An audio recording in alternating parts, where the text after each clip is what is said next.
Un saludo, licenciado, compañeros y personas que ven este video, en el cual estaremos abordando los temas de los criterios de clasificación viral, la replicación viral y la genética viral. El grupo es integrado por mi persona, Juan Francisco Fuentes Chicas y Ana Delis Flores Cruz.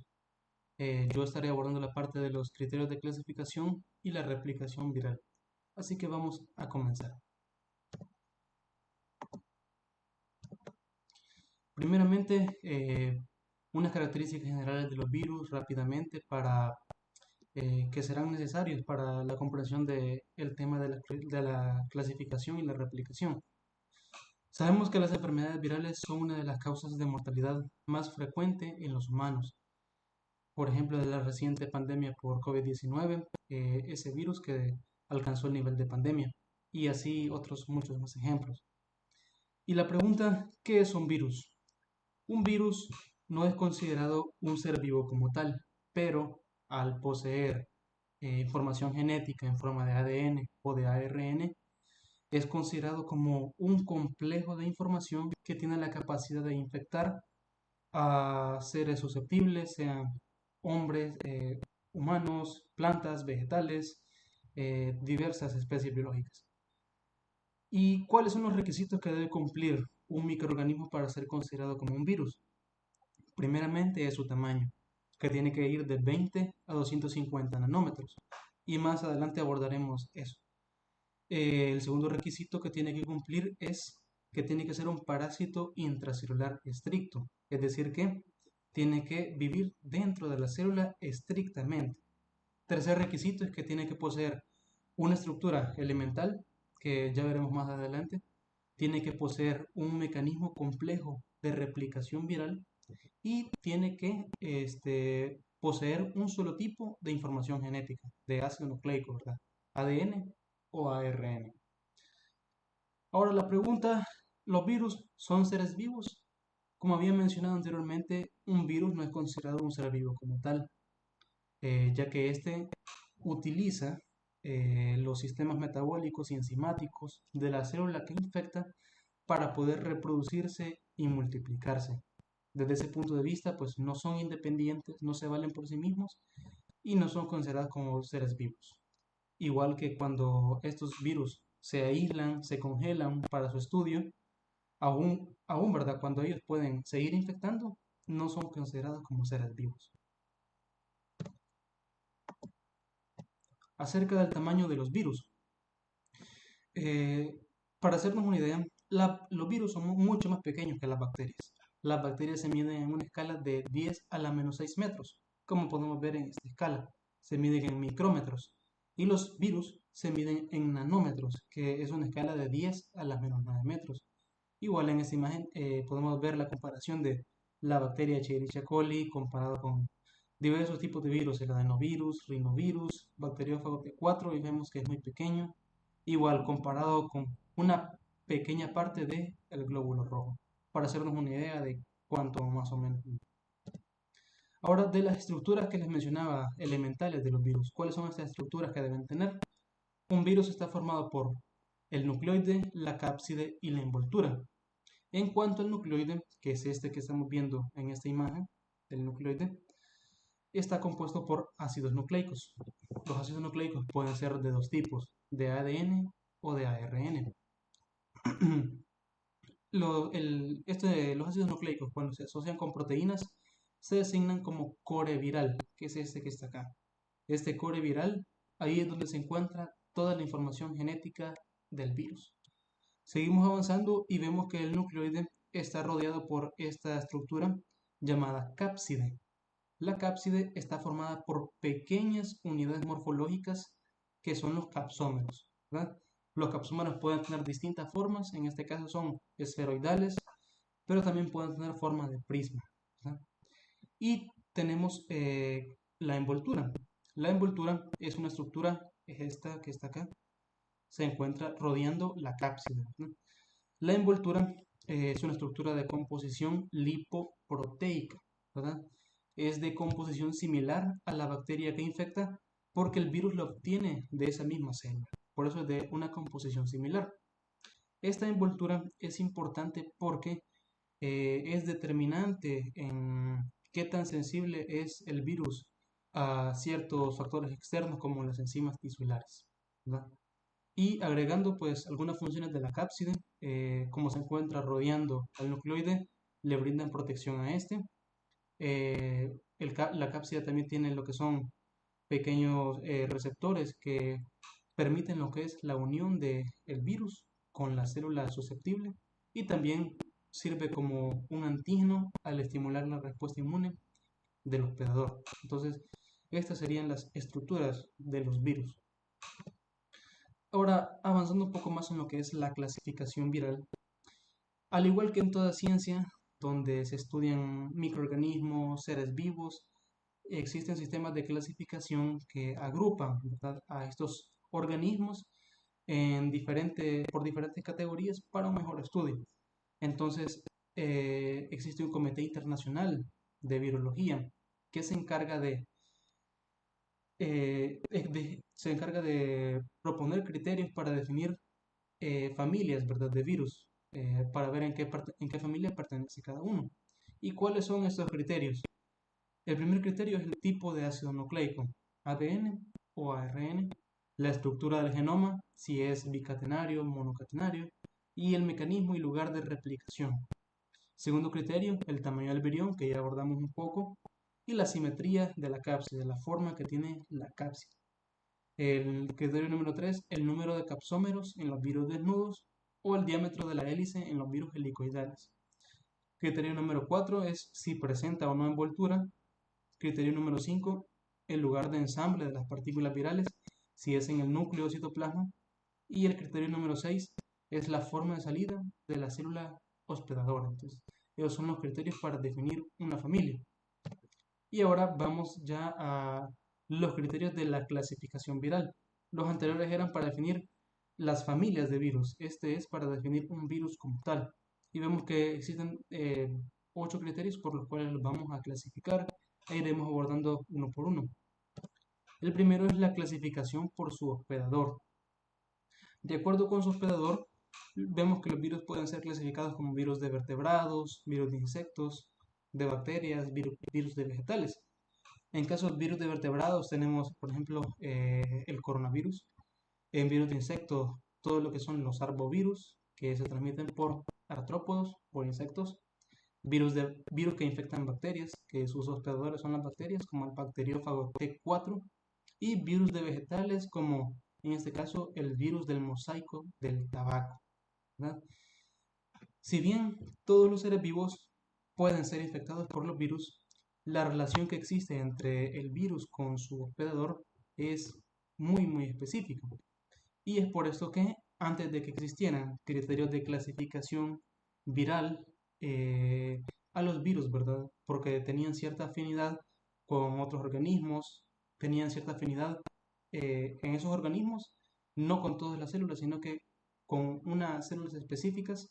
Por eso es que se clasificaban según los tejidos que infectaban, se clasificaban según las enfermedades que producían y de esa manera.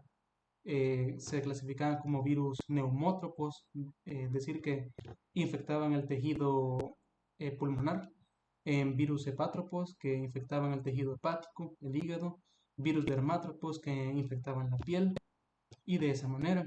O por ejemplo, por las enfermedades que producían. El poliovirus es que produce la poliomielitis, ¿verdad? De ahí proviene su nombre. O también por de dónde se aíslan, ¿verdad? En caso del adenovirus, se denomina así porque se aislaron de las adenoides. Ahora vamos por la clasificación por su tipo de genoma y por las características de este. De acuerdo a su tipo de genoma, los ácidos nucleicos pueden ser de dos tipos, virus de ADN o de ARN. Entonces, de esa manera es que se clasifica. Los virus de ADN son denominados desoxirribovirus, ¿verdad? Por el nombre del ácido desoxirribonucleico. Y los virus de ARN son denominados ribovirus por el nombre ácido ribonucleico. Los virus de ADN en su mayoría son bicatenarios, es decir, que presentan esta forma de doble cadena de ADN, a excepción del parvovirus y el circovirus, que presentan una sola cadena de ADN. En el caso de los ribovirus, la mayoría son monocatenarios, solo presentan una cadena de ARN, a excepción del reovirus que presenta dos cadenas de ARN. Clasificación según la polaridad. Se pueden dividir en dos grupos, de polaridad positiva y virus de polaridad negativa.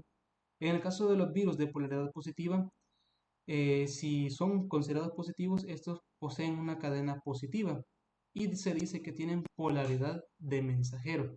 Los de polaridad negativa, al contrario, si son negativos, poseen una cadena negativa, es decir, que poseen polaridad de antimensajero. Existen algunas familias de virus que poseen polaridad mixta y a esto se le llama ambisentido o ambisens. Tenemos la clasificación según la simetría. La simetría es la forma que adopta un cuerpo en el espacio. En el caso de los virus, la simetría que tienen está dada por la nucleocápside, ¿verdad?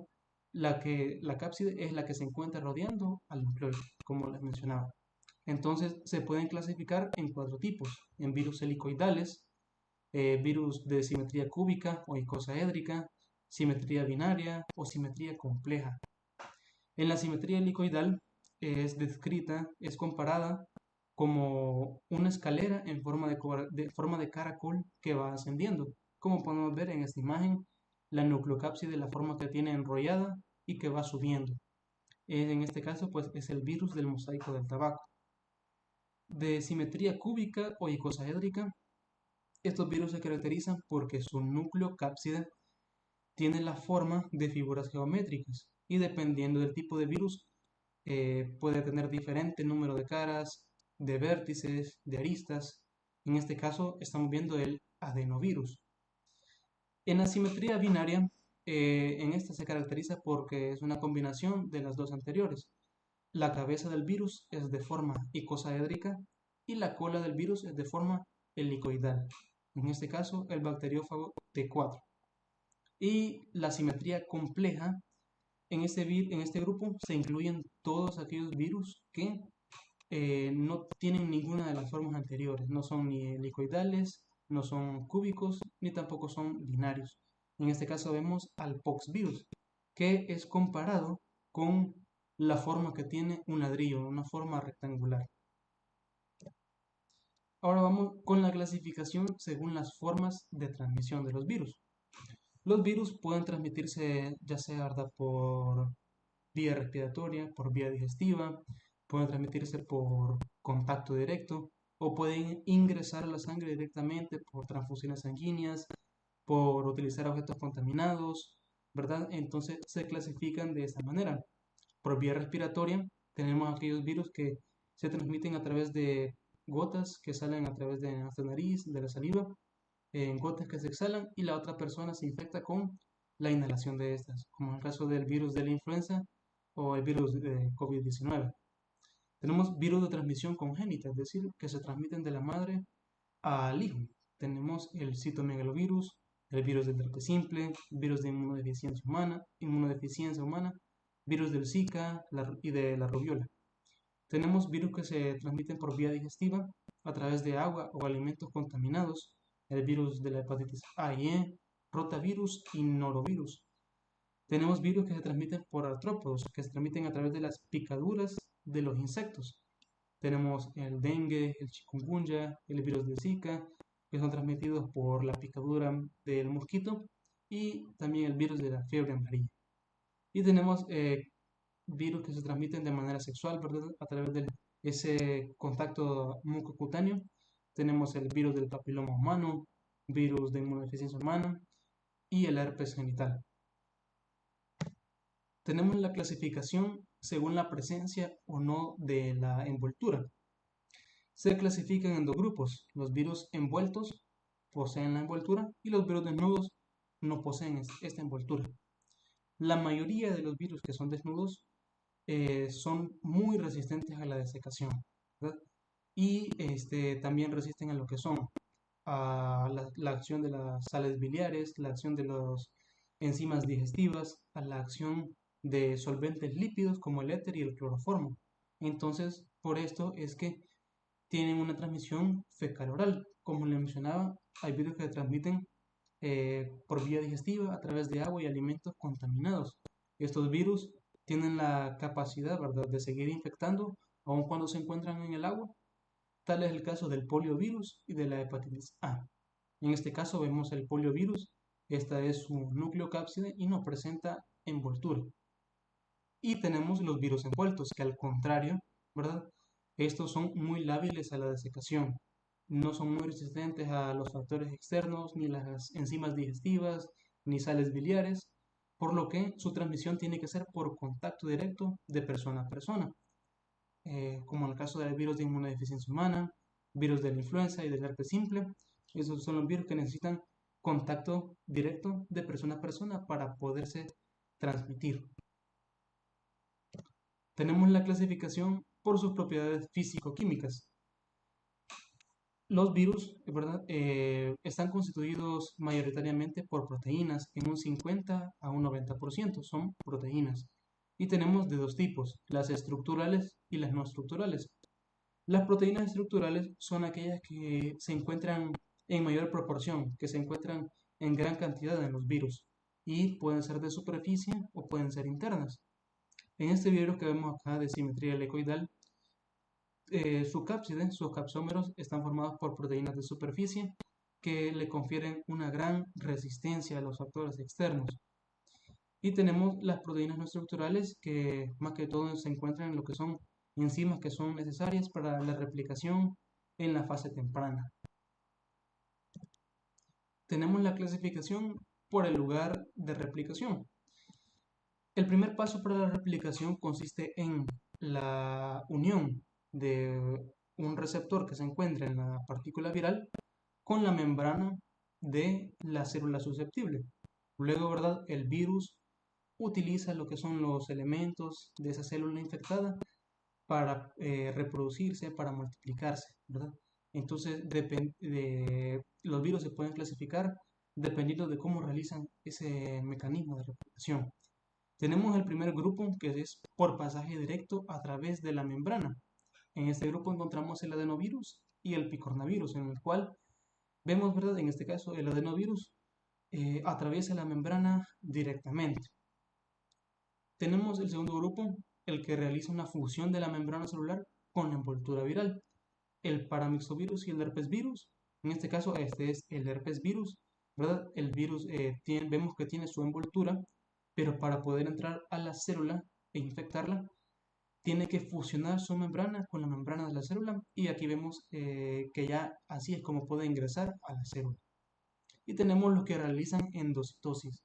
En este proceso de endocitosis, en el caso del viropexis, lo que hace es que la célula que va a infectar libera una vesícula hacia afuera de la célula y el virus entra a través de esa vesícula, penetra a través de la membrana celular y así es como logra la infección.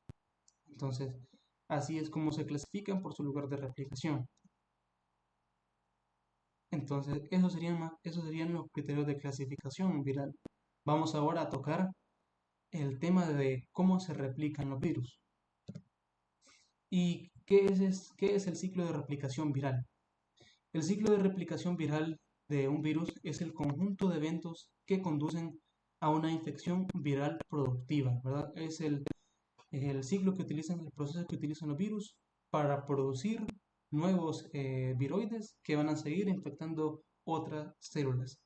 Y está compuesto por 6 fases directas, por 6 etapas: absorción, penetración, desnudación, la producción, el ensamblaje y la liberación de nuevos viriones. En el paso 1 tenemos la absorción. La absorción es, como sabemos, el primer paso de la replicación viral, en la cual, por ejemplo, tenemos este es el herpesvirus. El herpesvirus tiene partículas virales, tiene receptores que se van a unir con receptores específicos en la membrana de esta célula.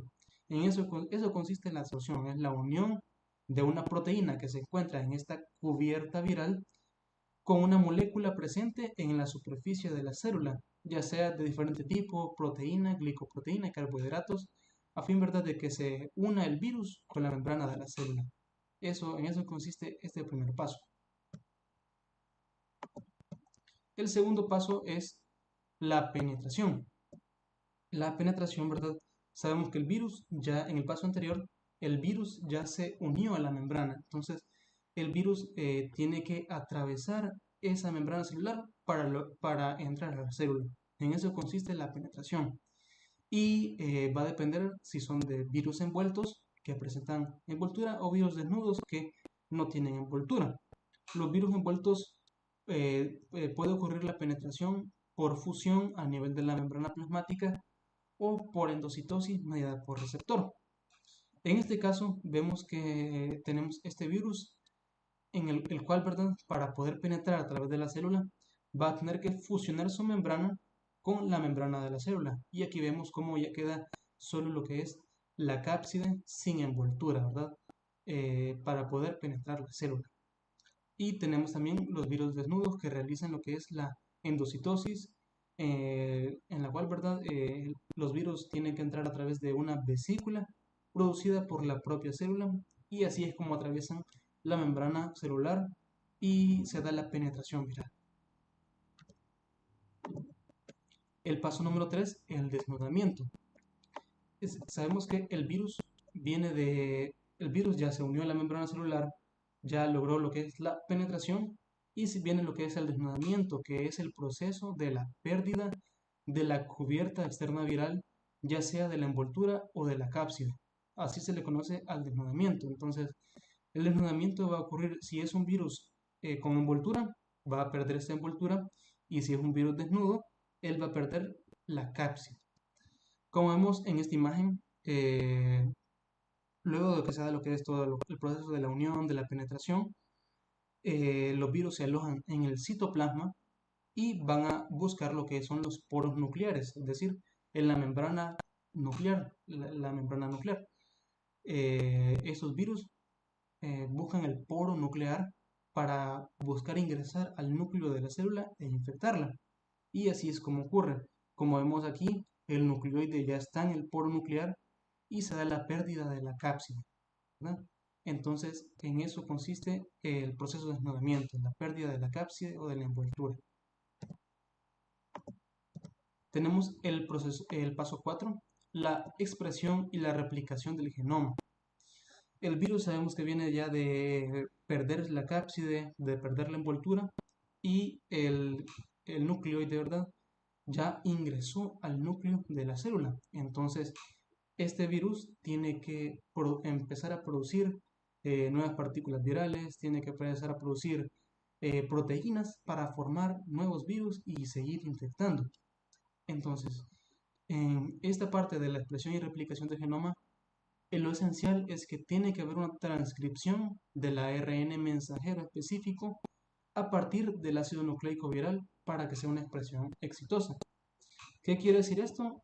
Aquí transcripción se tiene que entender como síntesis, ¿verdad? El virus tiene que sintetizar ARN mensajero a partir del ácido nucleico viral para que sea una expresión exitosa.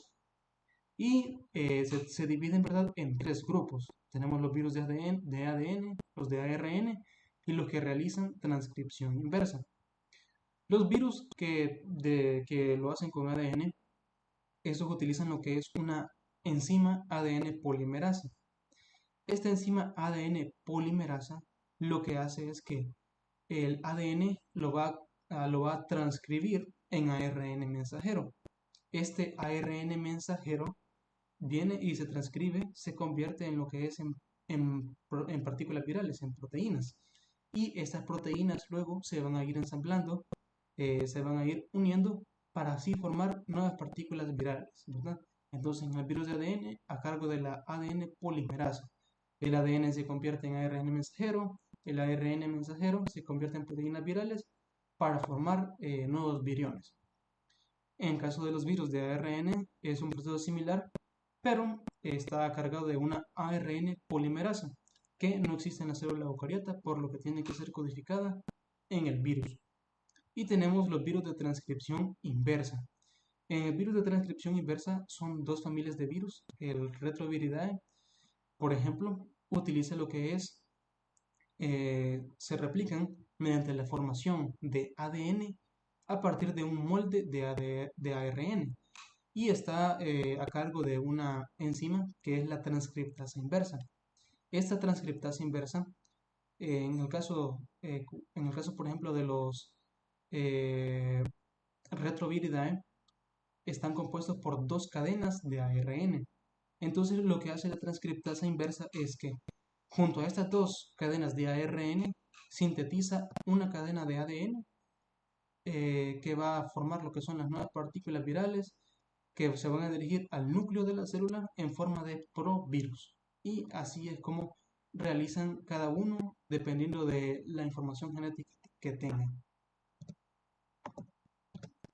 Y verdad, en esta imagen vemos cómo se va dando cada uno de los pasos. Vemos aquí que ya se dio lo que es la fase de absorción, ¿verdad? De unión con la membrana, se dio la fase de la fusión de las membranas, se dio lo que es la penetración, el virus se encuentra en el citoplasma, se da lo que es el desnudamiento, el ácido nucleico, el nucleoide, llega a los poros nucleares y se empieza a dar lo que es la expresión y replicación del genoma, se da la transcripción de ARN mensajero, la producción de proteínas que al final, ¿verdad? Van a ensamblarse para formar nuevas partículas virales. Y eso nos lleva a el último paso de este proceso de replicación, que es el ensamblaje y la liberación. Como sabemos, en el paso anterior se dio la producción de las diferentes proteínas y genoma que se necesitan para formar nuevos viriones. Entonces, en este paso número 5, el ensamblaje, consiste en el ensamblaje de todos los distintos componentes para formar nuevas partículas virales, ¿verdad? La unión de todo lo que, de todas las proteínas, de todo el genoma que se produjo en el paso de la replicación para formar nuevas partículas. Y la liberación es la salida de estos nuevos viriones de esa célula infectada. En esta imagen, como podemos ver, son virus del herpes simple en vacuolas celulares y el citoplasma de un linfocito, donde vemos que ya se formaron nuevos viriones y vemos como estos los están abandonando, se está dando la liberación de los virus de este linfocito, ¿verdad? Y hasta aquí llegaría mi participación. Muchas gracias. Yo soy Anadelis Flores y me corresponde continuar con la exposición con los apartados genética viral y virus ADN y ARN. Hablando un poco acerca de la genética viral, vamos a tener que se van a describir las bases moleculares de los cambios en los genomas. Y para comenzar, tenemos que decir que los virus se reproducen con ayuda de las células a las que infectan para generar nuevas copias de sí mismos. Este proceso se conoce como progenie, en el cual va a ser esencial que las partículas virales reciban una copia de ácido nucleico, tanto paterno como materno, del virus. Estos procesos son importantes en la replicación del ácido nucleico, ya que es necesario que este proceso sea lo más elaborado posible, ya que la secuencia nucleotídica debe ser precisa. Aún así, suelen haber cambios o variaciones en las que, debido a algunos procesos conocidos como mutación y recombinación, la secuencia de los ácidos nucleicos no suele ser igual a la de sus progenitores, por así decirlo. Entonces, hablando un poco acerca de la mutación, como ya lo dije antes, son cambios o variaciones en la secuencia nucleotídica en la que un nucleótido va a ser cambiado por otro por dos mecanismos. Puede ser por medio de las transiciones en las que una purina va a ser cambiada por otra purina o una pirimidina por otra pirimidina, o por las transversiones en las que una pirimidina es cambiada por una purina y viceversa. También pueden haber inserciones en las que ciertos nucleótidos son agregados, por así decirlo, de más a la secuencia nucleotídica original, o deleciones, que son eliminaciones de nucleótidos en dicha secuencia nucleotídica. Por este tipo de cambios vamos a encontrar que en los virus se van a dar diferentes tipos de mutaciones. Las principales son estas. Vamos a tener a los mutantes letales, que esto lo que se da es un proceso de lesión, como lo estaba diciendo antes, en la que en la secuencia nucleotídica son eliminados ciertos nucleótidos o son suspendidos, por así decirlo, y estos ya no van a cumplir la función que tenían antes, ya no van a funcionar igual. Entonces, por lo tanto, este tipo de mutante no puede ser aislado a menos que hayan mecanismos circulares que expresen el gen faltante, pero aún así sigue siendo peligroso. Vamos a tener mutantes letales condicionales, que estos se pueden propagar de manera permisiva, y también en mutantes sensibles a las temperaturas. En este caso, hay un gen que se altera en la secuencia nucleotídica que lo que hace que el virus no pueda funcionar a ciertas temperaturas.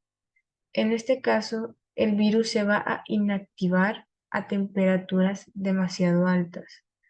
En cambio, si se baja la temperatura, puede seguir funcionando igual o se puede restablecer. En cambio, los mutantes sensibles al frío se inactivan a temperaturas bajas, mientras que en temperaturas altas funcionan mucho mejor. Por lo tanto, estos dos tipos de mutantes son los que pueden aislarse más fácil, ya que se pueden manipular de una mejor forma si se juega con las temperaturas que no son permisivas para ellos. Vamos a tener también mutantes de rango de hospederos, que estos son capaces de crecer en un tipo de células y no en otros. Bueno, en este caso va a depender también del hospedero, pues claramente. Em, para algunos va a ser beneficioso y para otros no, ya que puede afectarle de manera más perjudicial a un tipo de hospederos, mientras que a otros no les hará ningún daño, al igual que los mutantes resistentes a drogas. Esta, este tipo de mutación se suele ver en algunas bacterias, en el caso de la tuberculosis, pero aquí también se puede ver en el caso de los retrovirus. Lo que sucede es que las interacciones entre la droga y la molécula viral blanco se van a ver afectados por la mutación. Entonces, uno puede tomar diferentes medicamentos y aún así no le harán ningún daño al virus. Es más, hasta puede llegar a formar mecanismos que los sigan evadiendo más fácil. Mutantes de deleción. Estos son el resultado de la eliminación de regiones esenciales y no esenciales de la secuencia nucleotídica del genoma viral.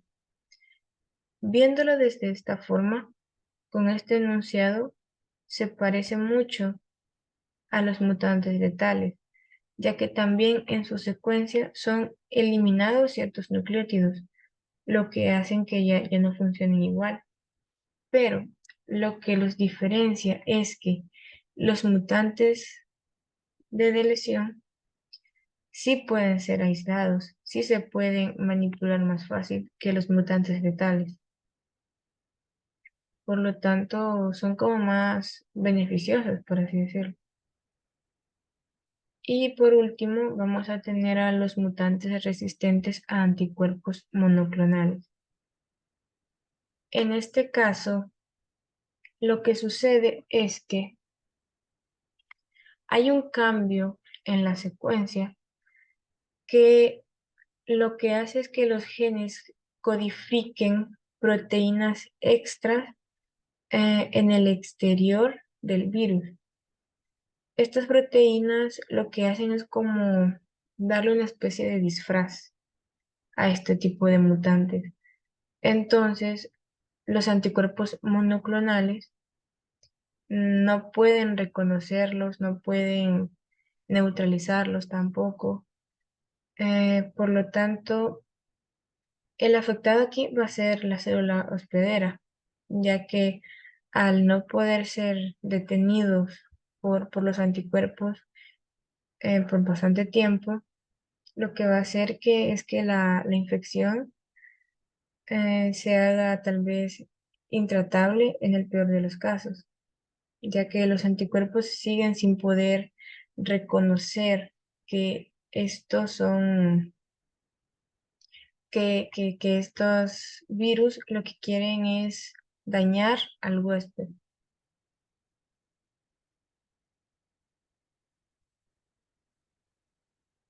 En el caso de la recombinación,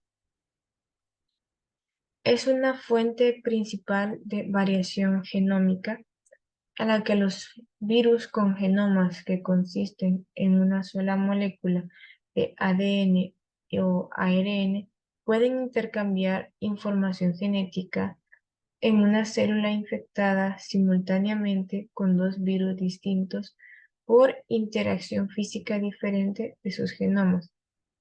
Bien, dicho de otra forma, digamos que hay un virus que contiene dos cepas diferentes, la cepa A y la cepa B. Estas dos cepas del mismo virus van a infectar a la misma célula hospedera, lo que va a causar que a la larga se haga una nueva cepa, ¿no? Ya que hay una coinfección de dos cepas diferentes. Entonces, el más afectado en este tipo de recombinación sigue siendo el hospedero, ya que digamos que su organismo, su sistema inmune, ya creó defensas para estas dos cepas del mismo virus. Pero esto, al ser un virus recombinado, sería como una cepa totalmente diferente. Así que esto va a atacar el doble de fuerte al huésped.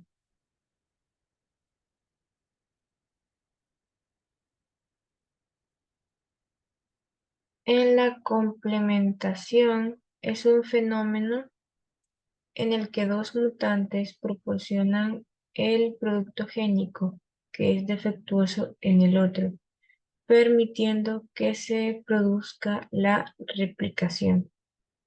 Digamos que hay un mutante que es sensible al frío y otro que no lo es. Entonces, al unirse, se va a hacer un virus totalmente funcional. Pero, ¿qué pasa ¿Qué pasa si ambos mutantes son defectuosos? Pues en el mismo gen no se va a producir complementación, ya que ninguno de los virus podrá proveer el producto infeccioso necesario.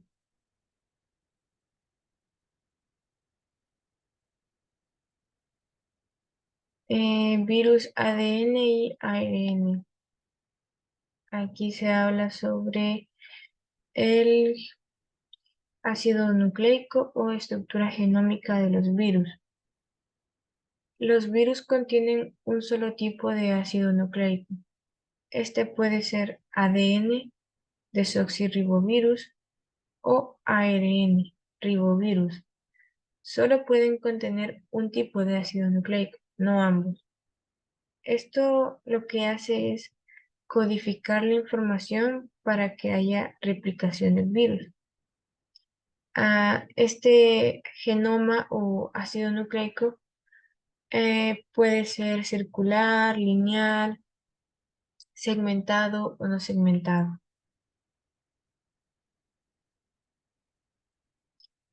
En los virus ADN vamos a tener que su ácido nucleico es bicatenario, quiere decir que tiene doble cadena.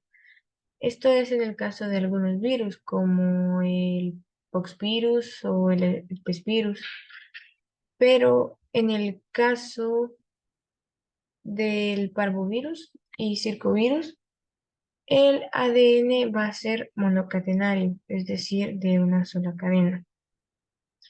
También en su cadena, esta puede ser positiva o negativa.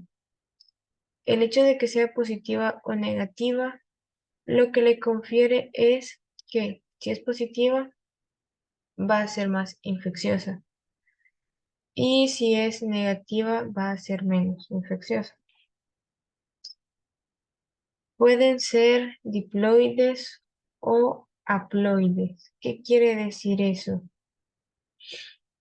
Que, que tienen, si son diploides, quiere decir que en su interior han creado dos copias de su genoma. Pero si es haploide, quiere decir que solo tienen una copia de esta. ¿Cuáles son diploides o haploides? Pues va a depender de que el rotavirus es el que es uno que tiene dos copias de su genoma dentro de su célula. Y también que su ácido nucleico puede constituir tanto genomas lineales como circulares.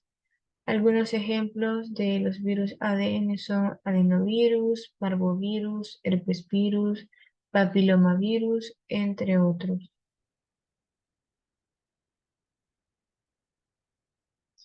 Ahora bien, en el virus ARN vamos a tener que existe de varias formas.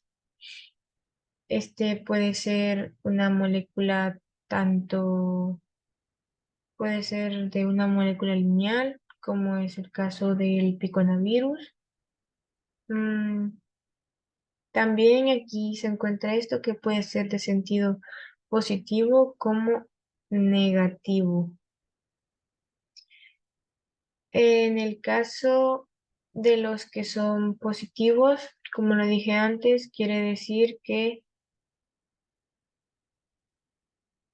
son estos de aquí, pueden identificarse por un signo más y lo que los caracteriza es que suelen ser más infecciosos. Aquí tenemos el togavirus, el coronavirus, el retrovirus, son más infecciosos. Y dentro de su célula podemos encontrar ARN mensajero. Y los de cadena negativa, aquí tenemos el raptovirus, ortomixovirus, paramixovirus. Estos van a ser menos infecciosos y dentro de su célula es raro ver el ARN mensajero. Pues, y también Algunos ejemplos de los ARN. Podemos encontrar el coronavirus, como lo dije antes, reovirus, retrovirus, piconavirus, entre otros. Bueno, hasta aquí la exposición. Muchas gracias por su atención prestada.